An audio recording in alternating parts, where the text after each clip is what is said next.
Hello. She wants to come in, Dazan.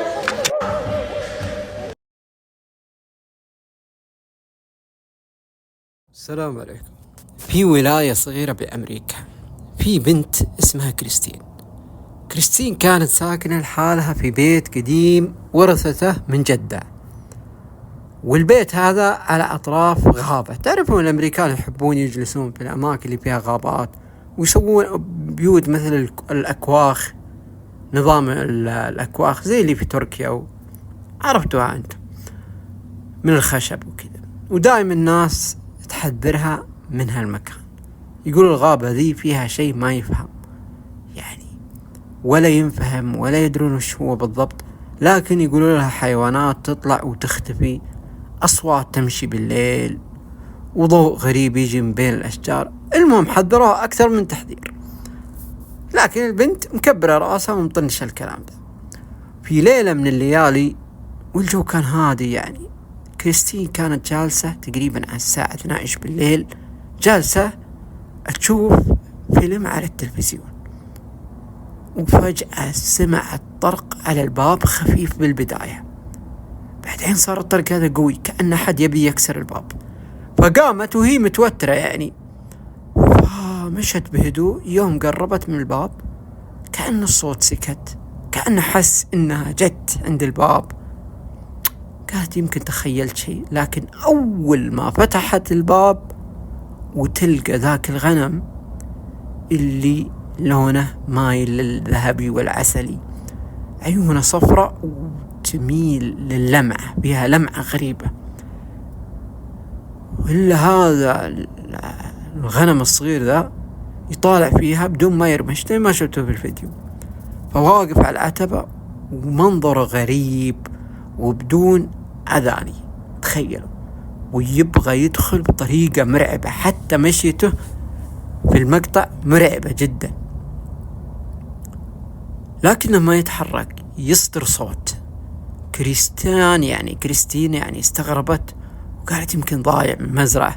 بس يوم شافت مشيته ويبغى يدخل وطالعها بنظرة غريبة كأنها نظرة بشرية، فطلع صوت خفيف من صدره كأنه أنين، فخافت وقفلت الباب بسرعة. طبعا الليلة ذيك ما نامت، كل شوية تسمع خطوات تمشي حول البيت، خطوة توقف وخطوة تمشي، وكأن اللي برا يعرف متى تطالع الشباك ومتى تغمض عينه، يعني ومتى تنام يعني. فقامت وطلت من الشباك، إلا هي وجه بوجه مع هذا المخلوق. المهم الساعة صارت تمشي، قامت قفلت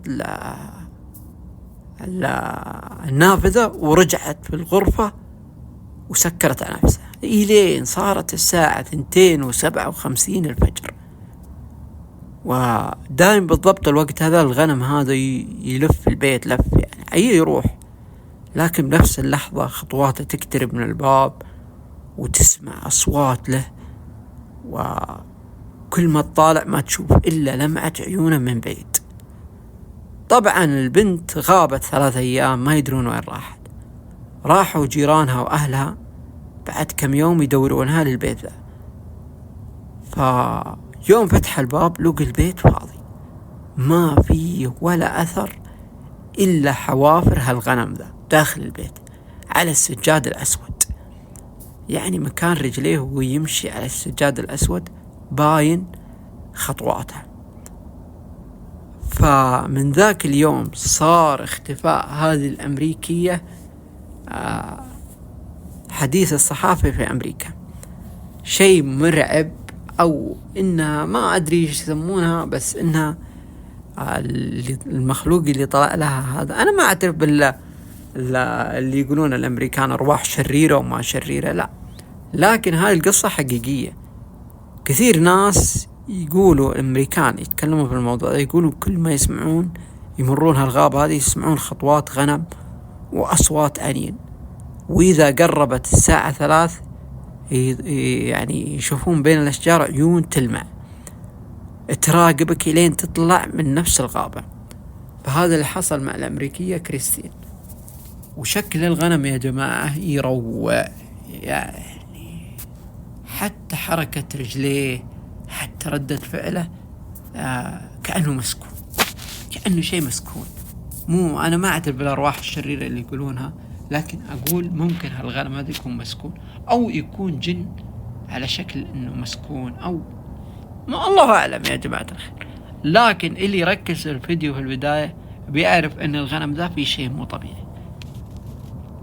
وهذه نهاية السالفة يا جماعة الخير، حبيت أذكرها لكم بسرعة. لا تنسى الاشتراك في القناة وتفعيل الجرس.